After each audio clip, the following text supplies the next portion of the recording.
من الشيطان الرجيم.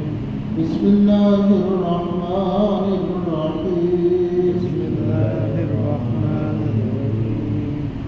يا أيها الذين آمنوا يا أيها الذين آمنوا توبوا إلى الله توبوا إلى الله توبة نصوحا توبة نصوحا عسى ربكم عسى ربكم أن يكفر عنكم أن يكفر عنكم سيئاتكم سيئاتكم ويدخلكم جنات تجري جنات تجري من تحتها الأنهار يوم لا يخزي الله النبي يوم لا يخزي الله النبي والذين آمنوا معه نورهم يسعى بين أيديهم وبأيمانهم يقولون ربنا أتمم لنا نورنا واغفر لنا إنك على كل شيء قدير. يا أيها النبي جاهد الكفار والمنافقين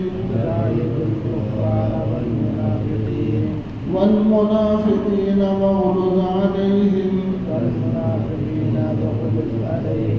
ومأواهم جهنم وبئس المصير. ضرب الله مثلا للذين كفروا امرأة نوح وامرأة لوط كانتا تحت عبدين من عبادنا صالحين فخانتاهما فلم يغنيا عنهما من الله شيئا وقيل ادخلا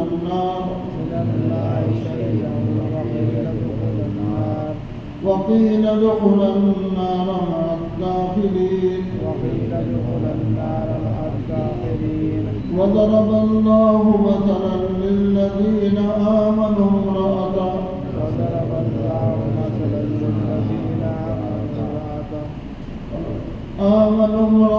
فرعون إذ قالت رب ابن لي عندك بيتا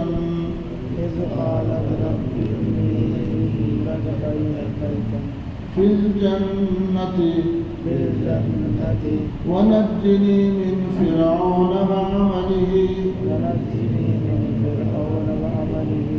ونجني من القوم الظالمين. ومريم ابنة عمران التي أحسنت فرجها فنفخنا فيه من روحنا وصدقت بكلمات ربها وكتبه وكانت من القانتين.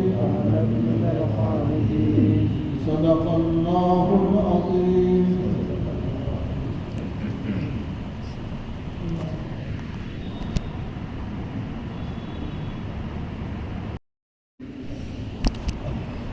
یہ آیتیں جس کی تلاوت ہوئی ہے وہ ہمارے 28 کے سورہ تحریم کی دوسرا رکوع. ان آیتوں میں اللہ تبارک و تعالیٰ نے نصیحت فرمائی. چونکہ گزشتہ رکوع میں ایک لمبا واقعہ آیا تھا پاک صلی اللہ علیہ وسلم کا معمول تھا کہ روزانہ عصر کی نماز کے بعد اپنی بیویوں کے پاس جاتے اور ہر ایک سے خیر خیر پوچھتے اور کوئی کھانے پینے کی چیز دیتے تو اسے نوشہ پاتے. تو جتنی ازواج مطہرات ہیں وہ انتظار میں رہتی اللہ کے نبی ابھی 10 منٹ میں آئیں گے. لیکن اتفاق ایسا ہوا کہ حضرت زینب کے پاس میں سے نکل کے دوسری بیوی کے پاس آنے میں دیر ہو گئی. تو کہنے لگے کہ آپ دیر ہوئی کیا بات ہے؟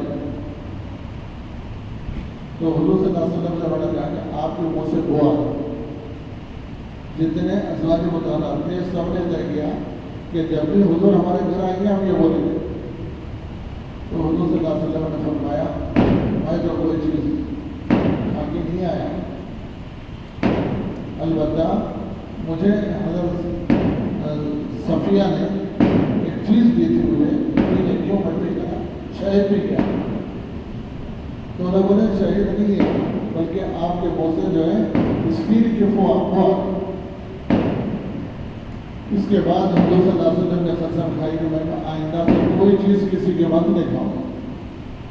رسول اللہ نے آیتیں نازل فرمائی اور یہ صورت نازل فرمائی اے نبی جو چیز اللہ نے آپ کے لیے حلال کیا اب کیوں حرام کر لیتے ہیں. وہ تفصیل سے باتیں آئی. اور آج کے رکوع میں دیکھیے اللہ نے سب سے پہلے ایمان ہے لیکن گنہگار ہے، ایمان ہے لیکن گنہگار ہے، تو گنہگاروں کو معاف کرنے کے لیے اللہ نے توبہ کا دروازہ کھلا رکھا ہے.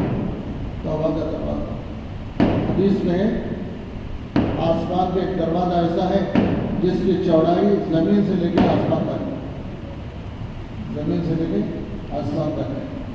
اور یہ دروازہ کبھی بند نہیں ہوگا. جس دن اللہ قیامت قائم کرنے کا اعلان کریں گے اور کسی کی موت کا آخری لمحہ آ جائے گا جسے غرغرہ کہتے ہیں، اس وقت اللہ تبارک و تعالیٰ اس کے لیے توبہ کا دروازہ بند کر دیتے ہیں. ورنہ ہمیشہ کھلا ہوا ہے.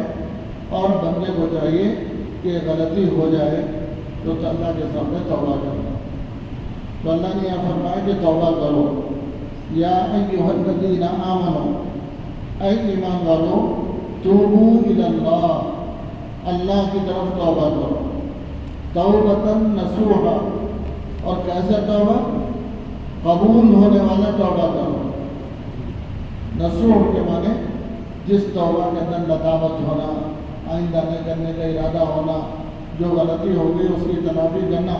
میں نے گزشتہ شب برات کے موقع پر بھی بتایا تھا وہ توبہ اللہ کے پاس نہ بولے. خالی زبان سے کہہ لیں کہ توبہ توبہ یا کانوں کو مان لیں تو وہ توبہ قابل اعتبار نہیں ہے. اس لیے اللہ کہتے ہیں ایسی توبہ کرو جو توبۃ نصوح کہلاتا ہے. کیا ہوگا اس سے فائدہ؟ عسیٰ ربکم، ان قریب تمہارا رب ان یکفر عنکم، تمہارے گناہوں کو معاف کرے گا. سیئاتکم، جو تم سے غلطیاں ہوں گی اللہ ان سے معاف کر کے تمہیں کفارہ بنا دے گا. وَيُدْخِلَكُمْ جَنَّاتٍ تَجْرِي، اور تم کو داخل کرے گا جنت میں جس کے نیچے نہریں بہتی ہوئی ہیں، تحتها الانہار. یوم لا یخزی اللہ النبی، اور جس دن اللہ رسوا نہیں کرے گا اپنے نبی کو اور ان لوگوں کو جو نبی کے ساتھ میں.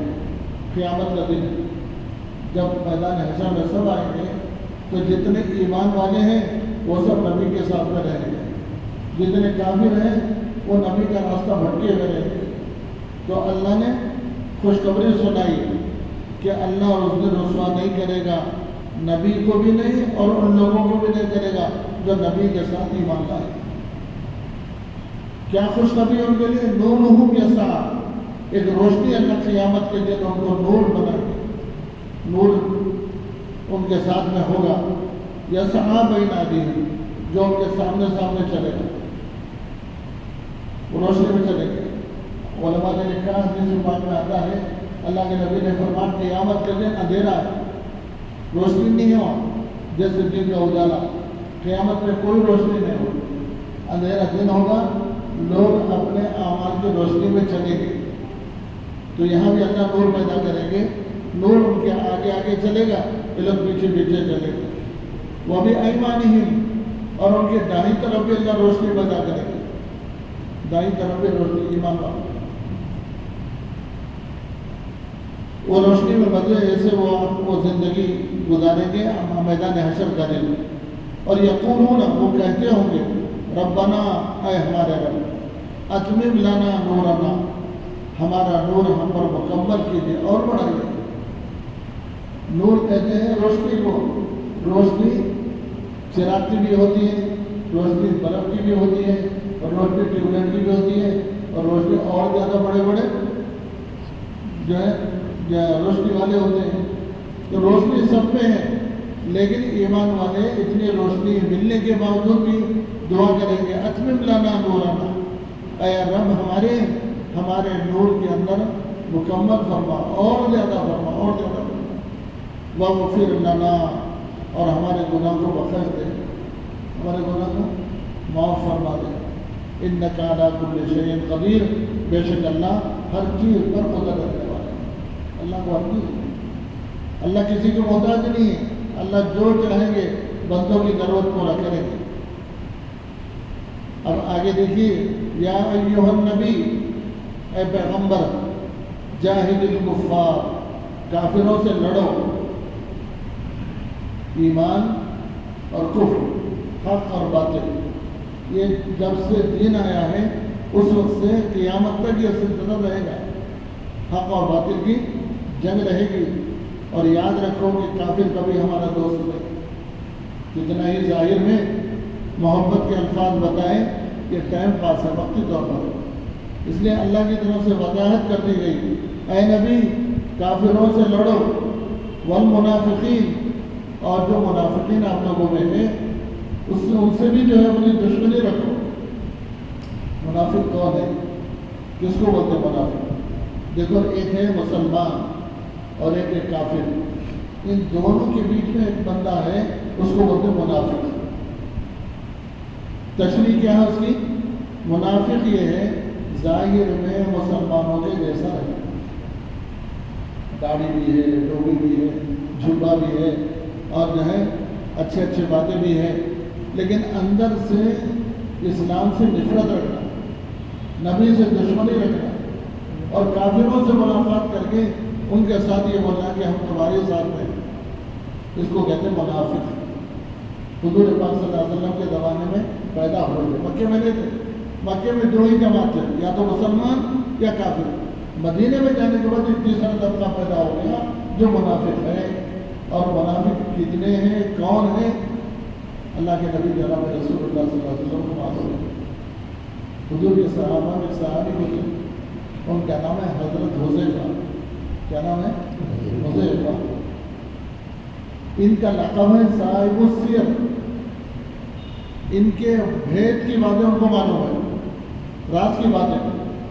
تو حضور پاک صلی اللہ علیہ وسلم نے قیامت تک جو فتنے آنے والے ہیں ان کو بتایا، قیامت تک کیا ہوگا، کیسے کیسے فتنے آئیں گے، یہ سب چیزیں بتائیں۔ حضرت حذیفہ نے پوچھا جب فتنے زیادہ ہو جائیں تو بھائی اپنی ایمان کی حفاظت کا کیا طریقہ؟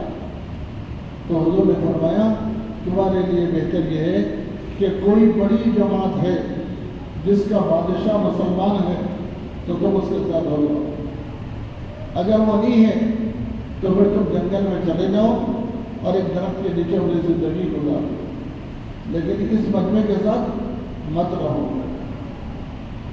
حضرت عمر رضی اللہ تعالیٰ عنہ نے ایک مرتبہ ان سے پوچھا، حضرت حذیفہ نے، کہ میری حکومت میں جن کو میں وزیر بنایا کوئی منافق ہے کیسے؟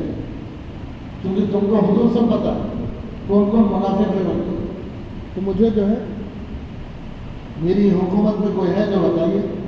حضرت حذیفہ رضی اللہ تعالیٰ عنہ نے فرمایا تمہاری پوری جماعت میں جو آپ کی پارلیمنٹ ہے، وزراء ہے، گورنرز ہیں، سب اچھے ہیں، ایک بندہ ہے جو منافق ہے، لیکن نام نہیں بتایا حضرت عمر، لیکن حضرت عمر بعد میں ان کو اپنی فراست سے، سمجھداری سے سمجھ کر ان کو الگ کر دیا۔ اور حضرت حذیفہ کے، حضرت عمر کے بارے میں آتا ہے کسی کا جنازہ مسجد میں آ جاتا تو حضرت عمر اپنے خادم سے بھیجتے کہ دیکھو حضرت حذیفہ نماز جنازہ میں شریک ہے یا نہیں، شریک ہے تو یہ بھی جاتے، اگر شریک نہیں ہے تو رک جاتے۔ کیوں؟ اس کا مطلب یہ کہ منافق ہے اور منافق کی نماز نہیں ہے۔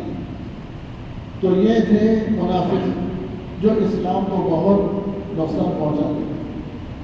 ہمیشہ ہر زمانے میں اسلام کو اور مسلمانوں کو جو نقصان پہنچا ہے وہ منافقوں سے پہنچا ہے۔ مسلمانوں کے اندر بھی بعض لوگ ہیں ایسا جو ادھر بھی ادھر بھی سمجھتے ہیں، لیکن ایسے لوگوں سے منافق۔ اس لیے اللہ بھی کہتے ہیں جیسے کافروں سے لڑنا ہے ویسے منافقوں سے پہ لڑو۔ جاہد الکفار والمنافقین واغلظ علیہم، بہت سخت لفظ ہے، نرمی سے نہیں لڑنا، بہت سختی سے مقابلہ کرو۔ واغلظ علیہم، بہت سختی کے ساتھ پیش آؤ۔ ہتھیار ہے تو ہتھیار، اسباب ہے تو اسباب، مجاتی ہے تو مجاتی، جیسا بھی کر سکتے ہو پوری غلبے کے ساتھ میں لڑو۔ ومأواہم جہنم، اور ان کا ٹھکانہ تو جہنم ہے، وبئس المصیر، اور کیا ہی برا ٹھکانہ ہے۔ امت کو نصیحت فرمائی کہ کافروں کے ساتھ اور منافقوں کے ساتھ میں دوستی نہیں رکھنا، اگر موقع آیا تو ان کے ساتھ جنگ کے لیے تیار ہونا۔ آگے 3 عورتوں کی اخلاق، کردار، صفات بتائیں۔ ایک ہے حضرت نوح علیہ السلام کی بیوی، دوسرے ہیں حضرت لوط علیہ السلام کی بیوی۔ یہ تینوں جو ہے کافرات ہیں، نبی تو ایمان والے لیکن نبی کی بیوی کافر ہے۔ ان کا ذکر پہلے فرمایا۔ دیکھیے ضرب اللہ مثلا، اللہ مثال بیان فرماتے ہیں، للذین کفروا، ان لوگوں کے لیے جنہوں نے کفر کیا۔ کس کی مثال؟ امرأۃ نوح وامرأۃ لوط، نوح علیہ السلام کی عورت اور لوط علیہ السلام کی عورت۔ اللہ کو نیک نبیوں کی عورتوں کو بیوی بولنا بھی پسند نہیں کرے، اللہ زوجہ بولنا تھا لیکن نہیں بول رہے، کیا بولا؟ عورت۔ اتنے بڑے نبی جو 950 سال تک امت کو ہدایت کی طرف بلائے لیکن ان کی بیوی کافر تھی، اس لیے اللہ بہت ناراض ہے۔ اور تاریخ میں لکھا ہے نوح علیہ السلام کے قوم پر جو عذاب آیا، پانی کا عذاب آیا، نوح علیہ السلام کی بیوی بھی اسی پانی میں ڈوب کے مر گئی۔ اور حضرت لوط علیہ السلام کی بیوی کافرہ تھی اور ان پر عذاب پتھروں کا آیا، انہی پتھروں سے اس کو ہلاک کر دیا گیا۔ ضرب اللہ مثلا للذین کفروا امرأۃ نوح وامرأۃ لوط۔ پھر آگے کہہ رہے ہیں کانتا، یہ 2 عورتیں، تحت عبدین، 2 ہمارے بندوں کے ماتحت تھی، من عبادنا صالحین، ہمارے 2 بندے بھی کیسے؟ نیک، فرمانبردار نبی۔ ایسے 2 بندوں کے تحت میں ان کو اللہ نے بیوی بول کے بنایا تھا لیکن نہیں رہے۔ صالحین فخانتاہما، ان دونوں عورتوں نے اپنے اپنے نبی سے خیانت کی، نبی کے ساتھ خیانت کرے۔ ابھی میں تفسیر دیکھ رہا تھا، خیانت کیسی ہے؟ خیانت جو ہوتا ہے وہ مال کی ہوتی ہے، خیانت جو ہوتی ہے وہ جو ہے اس کی عزت کے اوپر خیانت کر لینا ہوتا ہے۔ لیکن تفسیر میں بات لکھی، نبی کی نکاح میں آنے والی ہر عورت کی اللہ زنا سے حفاظت کرتا ہے، زنا نہیں کرے گی۔ پھر خیانت کا لفظ کیوں نہ ہے؟ یہاں خیانت سے مراد یہ ہے جو دین کی باتیں حضرت لوط علیہ السلام اور حضرت نوح علیہ السلام اپنی قوم کو سمجھائے، اپنی بیوی کو بھی سمجھایا، لیکن اسے انہوں نے قبول نہیں کر کے دوسروں کے راستے پہ چل کے اس کے اندر خیانت کی۔ فخانتاہما، ان دونوں نے خیانت کی۔ فلم یغنیا عنہما من اللہ شیئا، پس یہ دونوں کے دونوں بغاوت کر کے اللہ کا کوئی نقصان نہیں پہنچا سکتے۔ نوح علیہ السلام جو دعوت دے رہے تھے، انہوں جا کے ان کافروں سے مل کے اللہ کو، نبی کو کوئی نقصان نہیں پہنچا سکتے۔ لوط علیہ السلام کا معاملہ بھی ایسی، ان کی برائی ان تک رہی، نبی کو نہیں پہنچ سکتے. فَلَمْ يُغْنِيَ عَنْهُمَا مِنَ اللَّهِ شَيْئًا وَقِيلَ ادْخُلَا النَّارَ مَعَ الدَّاخِلِينَ. اور ان سے کہا جائے گا آگ میں داخل ہو جاؤ. نبی کی بیوی ہوں گے دوزخ میں جا رہے، اللہ کہیں گے آگ میں داخل ہو جاؤ. مَعَ الدَّاخِلِينَ، داخل ہونے کے والے، دوزخ میں داخل ہونے والوں کے ساتھ تم بھی داخل ہو جاؤ. یہ اللہ ہے. اس سے ایک بات یہ معلوم ہوئی، کوئی آدمی اپنے کسی بڑے پر بھروسہ کر کے نہیں رہنا. میرے باپ نیک ہیں، میرے شیخ ہیں، میرے پیر ہیں، میرے مرشد ہیں، انہوں میرا دیکھ لیں گے. یا نوح علیہ السلام اپنی بیوی کو نہیں بچا سکے تو یہ مرشد بچا سکتے؟ یہ غلط فہمی ہے. بہت سے لوگ کہتے ہیں آج کل زمانے میں جو غلط پیر ہے وہ یوں کہتے ہیں کہ بے فکر رہو تو میں تمہارا دیکھ لیتے. کیا دیکھ لیتے؟ اپنا خود نہیں دیکھ سکتے تو دوسروں میں کیا دیکھیں گے؟ اس لیے دھوکہ دھوکہ. اللہ کہہ رہے ہیں وَقِيلَ ادْخُلَا النَّارَ مَعَ الدَّاخِلِينَ. آگ میں داخل ہو جاؤ ان داخل ہونے والوں کے ساتھ. اس لیے ہر ایک کو اپنا عمل کرنا. حضور صلی اللہ علیہ وسلم بھی اپنی بیوی سے بولے اور حضرت پھوپھی ان سے بھی مخاطب ہوئے. حضور صلی اللہ علیہ وسلم سب سے پہلا بات کوہ صفا پہ کرے تو رشتہ داروں کو بلایا تو اس میں اپنی پھوپھی کو بھی بلایا اور مخاطب ہو کے بولے تم اس بھروسے پر نہیں رہنا کہ میں جو ہے تمہارا بھتیجا ہوں اور آخرت میں تم کو نجات دلاؤں گا. نہیں، تمہارا عمل تم کو کرنا ہے. بیٹی کو بھی یہی بولے. تو اس سے معلوم ہوا آیت سے بھی کہ ہم کو اپنے عمل کی تیاری کرنا ہے اپنے آخرت. اور دوسری مثال دیکھیے، فرعون کی بیوی کا تذکرہ کریں. کون ہے فرعون کی بیوی؟ وَضَرَبَ اللَّهُ مَثَلًا لِلَّذِينَ آمَنُوا امْرَأَتَ فِرْعَوْنَ. مثال بیان کیجیے ان لوگوں کے لیے جو ایمان لائے. کس کی مثال؟ امرأۃ فرعون. فرعون جو بادشاہ تھا اس کی عورت کی مثال بیان کرو. ان کا نام حضرت آسیہ ہے رضی اللہ عنہ. بہت نیک خاتون، چھپ کر ایمان لائی. تفسیر میں ابھی میں دیکھا اس میں لکھا ہوا ہے کہ حضرت موسیٰ علیہ السلام کا زمانہ تھا، یہ بچے تھے اور ماں کو حکم تھا کہ ان کو صندوق میں رکھ کے سمندر میں ڈال دو. ڈال دیے سمندر میں. تو چلتے چلتے جہاں فرعون کا محل آیا، ایک نہر فرعون کے گھر میں جا رہی اور ایک باہر کی طرف جا رہی تھی. اللہ کی کرنی یہ کہ موسیٰ علیہ السلام جس صندوق میں تھے وہ صندوق فرعون کے گھر کی طرف گیا.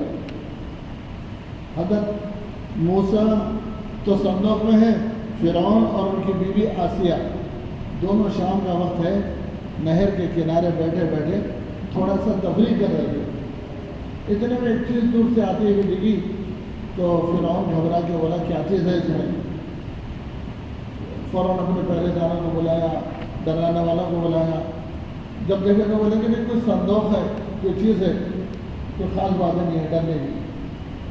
اس کے بعد حضرت آسیہ جو تھی وہ صندوق قریب آیا تو خود آگے بڑھ کے اس صندوق کو اپنی طرف کھینچا اور فرعون سے کہا لے اس کو کھول. دیکھیں کسی کو نہیں بولا ساتھ میں. حضرت آسیہ خود آگے بڑھ کے وہ جو ہے صندوق کو کھولے. جب اس بچے کو صندوق کھول کے دیکھا تو اس میں خوبصورت حسین بچہ اپنے انگلی کو اپنی زبان پر رکھا ہوا مسکراتا ہوا ظاہر ہوا. یہ دونوں لابلد تھے، اولاد نہیں تھے. اولاد کے لیے بے چین تھے، تڑپ رہے تھے، دعا کر رہے تھے. تو حضرت آسیہ نے فرعون سے کہا کہ ہم کو اولاد نہیں ہے، اس کو اپنا بچہ بنا لیں گے. فرعون نے پہلے تو کہا کہ مجھے ڈر ہے کہ یہی بچہ ہے جو ہماری حکومت ختم کر دے گا، جو خواب دیکھے ہم. تو آسیہ نے کہا کہ ہر مرتبہ یہی خیال تمہارے، ہمیشہ وہی خیال رکھتے ہو. ہم تو لابلد ہیں، اگر یہ بچہ ہم کو مل گیا، ہم اس کو اپنی آنکھوں کے سامنے رکھ لیے تو کل ہمارے لیے بہت زیادہ خوشی کا باعث بنے گا. تو فرعون بھی بیوی کی بات سن کے خاموش ہو گیا. اچھا ٹھیک ہے چلو تمہاری بات مان لو. تو اس بچے کو لے لی, اس کی پرورش کا انتظام ان کی تفصیل ہے, خیر میرے کو لمبا سنانا نہیں ہے. آسیہ نے اس بچے کو اپنی طرف لیا اور اپنے شوہر کے حوالے کیا. پھر آگے بڑھے یہاں تک کہ موسیٰ علیہ السلام نبی بنے. تو ایمان لانے والوں میں حضرت آسیہ انہیں خوش نصیب عورتوں میں ہے جو موسیٰ علیہ السلام پر ایمان لا گئے تھے لیکن اپنے ایمان کو چھپا کے رکھے تھے. فرعون کے ساتھ ایک معاملے میں کچھ ایسا ہوا کہ حضرت آسیہ نے کہا کہ میں موسیٰ کے رب پر ایمان لائی, ربی موسیٰ و ہارون.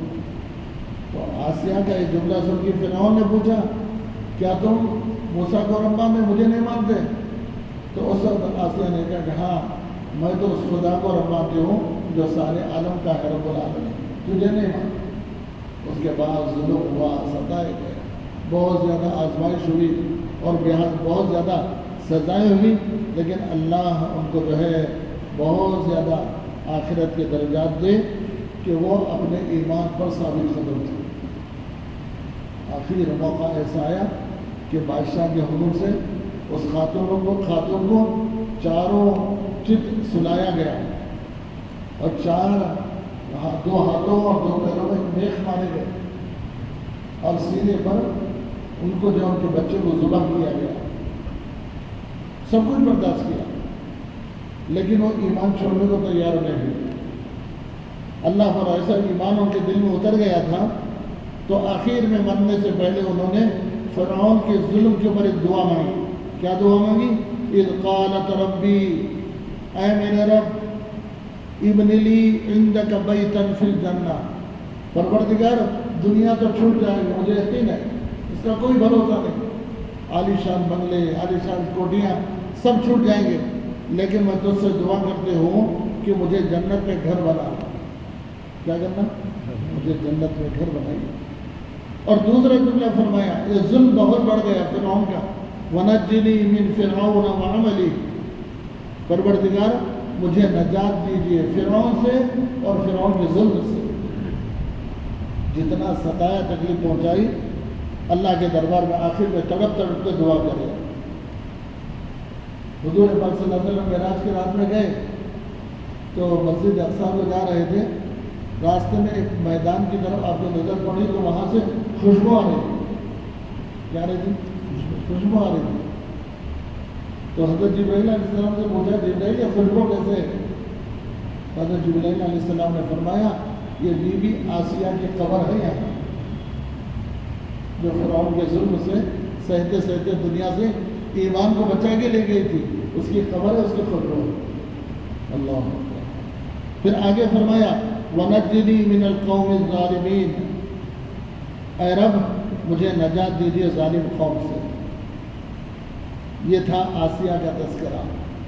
ایمان پر ثابت قدم رہے, حالات آئے, بادشاہ کی بیوی تھی, ملکہ تھی, سب کچھ انہوں نے اللہ کے لیے چھوڑ دیا.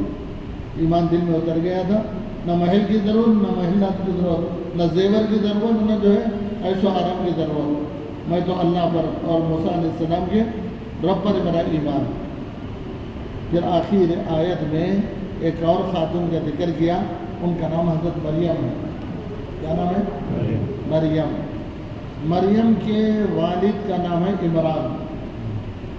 مریم کے والد کا نام کیا؟ عمران ہے.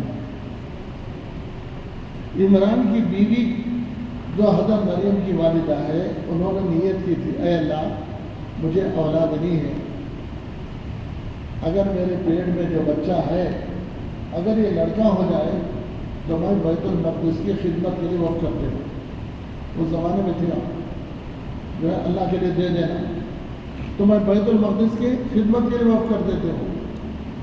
اس کا تذکرہ تیسرے بارے میں ہے, اذ قالت امرأة عمران ربی انی نذرت لک ما فی بطنی محررا فتقبل منی. اے اللہ میں تو نیت کر کے طے کر لیں, آپ میرے اس عمل کو قبول کر لیجیے, لیکن مسجد میں لڑکی کا کیا کام؟ نہیں, لڑکا ہو تو خدمت بھی کرے گا, اذان بھی دے گا, نماز بھی پڑھائے گا اور اعمال خیر کرے گا مسجد میں, لیکن عورت کا کیا؟ مگر یہ بیچاری نیت کری تھی لیکن اللہ کی کرنی ہوئی، لڑکے کے بجائے لڑکی ہو گئی۔ حضرت عمران کی بیوی نے نیت کی، لیکن نیت کیا ہوئی؟ مانگی تھی انہوں نے کہ لڑکا ہو تو میں دے دوں گی، میں لڑکا نہیں ہوا، لڑکی ہوئی۔ تو اللہ سے دعا مانگے، اے پروردگار یہ کیا ہوا؟ میں تو منت مانی تھی لڑکے کو اللہ کے گھر کی خدمت کے لیے، لیکن ایسا ہو گیا۔ تو اللہ نے فرمایا تمہاری نیت کے مطابق تم جو ہے وقف کر دو، مسجد میں دے دو تم، پھر اللہ تبارک و تعالیٰ اس کا انتظام فرمائیں گے۔ وہاں مسجد میں اس وقت ایک پیغمبر تھے، ان کا نام حضرت زکریا علیہ السلام تھا۔ ان کے خالو ہوتے تھے، ان کی سالی کی بیٹی ہوتی تھی، اور جب یہ بڑے ہوئی تھوڑی رہنے کے قابل بنی تو حضرت زکریا علیہ السلام نے مسجد کے کونے میں کمرہ بنایا، اس میں رہنے لگے۔ پورا تذکرہ حضرت مریم کے حالات کیسے ہوئے وہ تذکرہ آپ کو جو ہے دوسرے بارے میں ملے گا، اور جو حضرت مریم کا واقعہ جو عیسیٰ علیہ السلام کیسا پیدا ہوئے اس کا تذکرہ سورہ مریم میں ملے گا۔ تو یہاں اللہ کہتے ہیں وَمَرْيَمَ ابْنَتَ عِمْرَانَ الَّتِي أَحْصَنَتْ فَرْجَهَا، مریم جو عمران کی بیٹی ہے جنہوں نے اپنے شرمگاہ کی حفاظت کی۔ بعض لوگوں کی غلط فہمی میں ہے، یہود اور اہل کتاب یہ بولتے ہیں کہ مریم کو جو حمل ہوا جس سے عیسیٰ علیہ السلام پیدا ہوئے، نعوذ باللہ اللہ ان سے ملاقات کرا، جس سے بات ہوئی۔ تو اللہ اس کا جواب دے رہے ہیں احسنت فرجہا، انہوں نے اپنے شرمگاہ کی حفاظت کی، ان کی عفت محفوظ ہے۔ پھر کیسا ہوا بچہ؟ سوال ہے نا، عیسیٰ علیہ السلام پیدا ہوئے مریم کو، تو اللہ نے اس کا جواب دیا فَنَفَخْنَا فِيهِ مِن رُوحِنَا، ہم نے ان کے بطن میں، ان کے پیٹ میں، ان کے سینے میں ہم نے پھونک ماری جبرائیل سے۔ کیا کریں؟ روایت میں آتا ہے اللہ کے نبی نے فرمایا ایک مرتبہ حضرت مریم اپنے حجرے میں تھے، اچانک ایک شخص نمودار ہوا اور اس نے یوں کہا کہ سنو میں تم کو بیٹا ہونے کی خوشخبری سناتا ہوں۔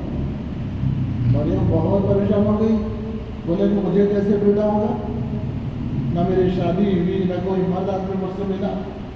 تو اس وقت اللہ کی طرف سے وحی آئے کہ اللہ کے لیے کام مشکل نہیں ہے، بہت آسان ہے، اللہ فیصلہ کرے۔ اس وقت حضرت جبرائیل علیہ السلام نے ان کے سینے پر پھونک ماری۔ روایتیں الگ الگ ہیں، اس میں ایک اس طرح جو کپڑا پہنے ہوئے تھے اس میں پھونک مار دیے، اللہ کی کرنی ہوئی اسی لمحے میں دھیرے دھیرے دھیرے ان کا پیٹ بھی بڑھ گیا اور جو ہے حمل کے دن قریب آ گئے۔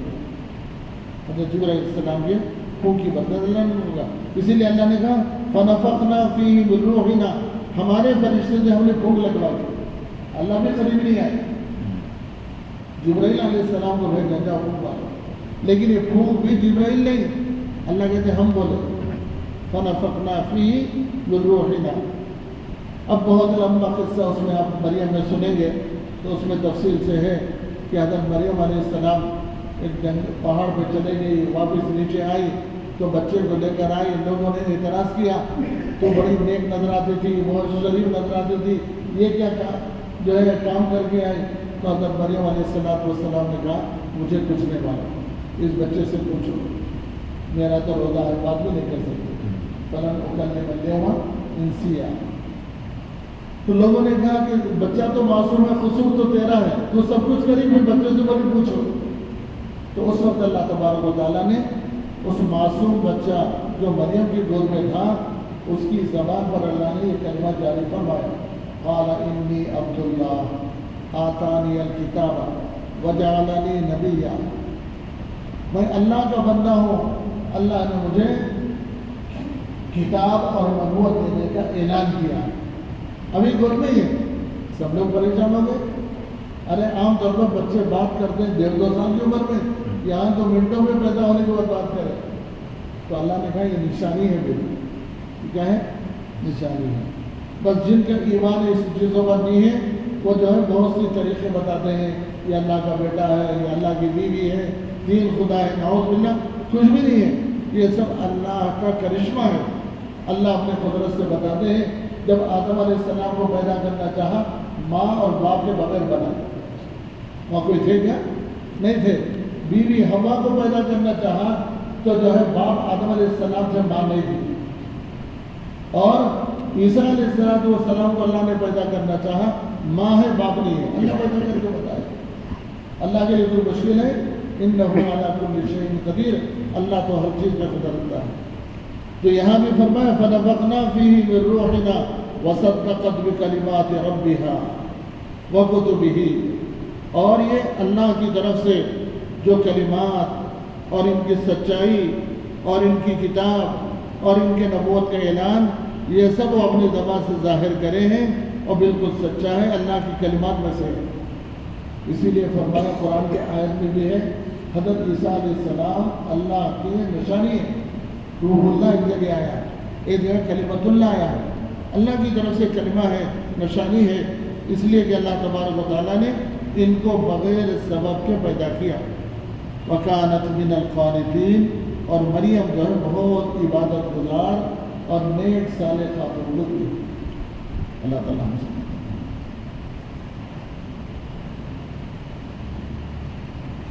الحمد للہ رب العالمین.